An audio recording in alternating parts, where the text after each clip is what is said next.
Yeah. Anyway, but if Edwin, can you help show the slide?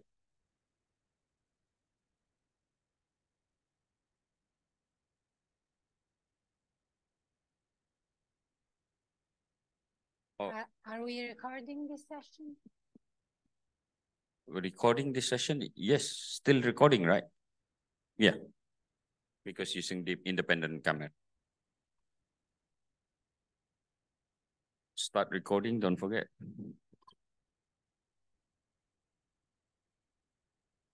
Yeah, thank you, Abbas. No, we're from the first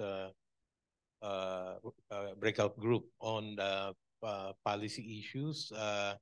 We had Manuela as our facilitator. The members of the group included myself, um, Carlos Alario, Jacob Carpio, uh, Nara, Stephen, and Peter. Peter C was online as well in this particular group. So we used Kahoots as the other groups also did, and we actually had several questions, no, regarding the this brainstorming or the session.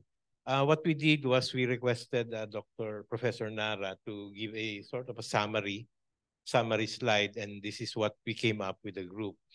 Yeah, next slide, please, Edwin.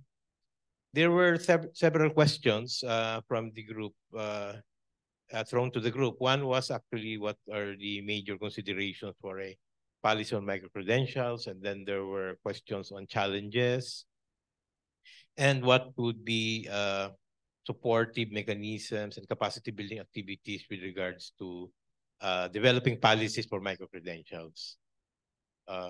Yeah, the next slide. Yeah.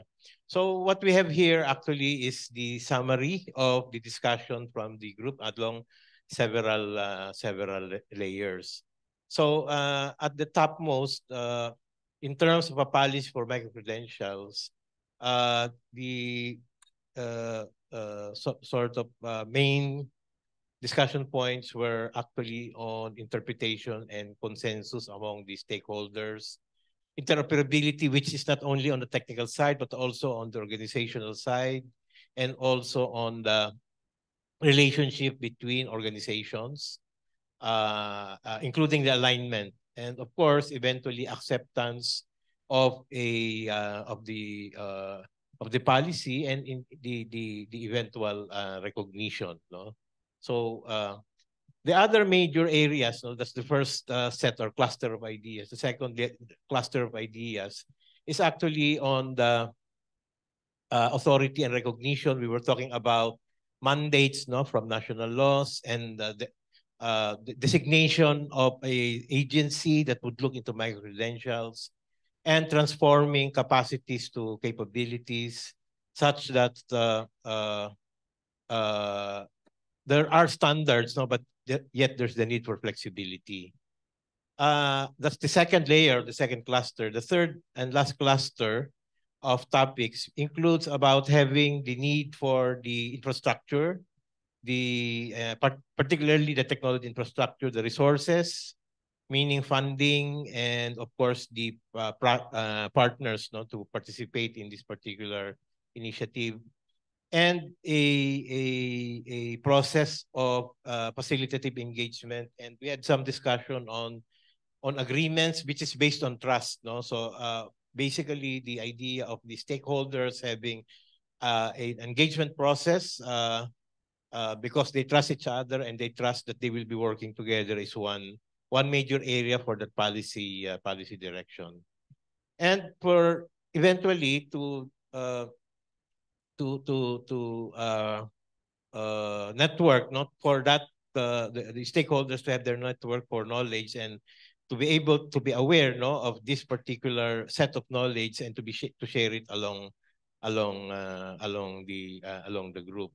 Finally, on the last layer here, we said that the need for best practices and champions for policies. No, we were conscious of the fact that for new policies to be adopted, there should be existing practices, good practices that can be adapted, and there needs to be champions who will actually influence others to be able to make a decision towards a certain policy. Within the context of the policies, there should be a priority and development framework, which probably could be provided by the national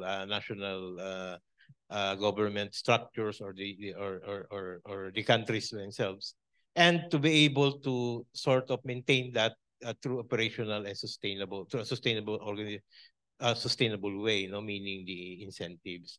The disclaimer part is that we were aware that the policy group is looking more into the policies, and there are other groups that will be looking at the um, implementation process, and of course the certification process for micro-credentials. So that's it for the group.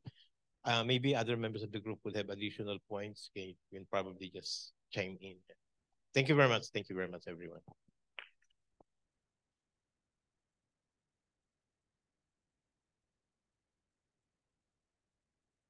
Second group.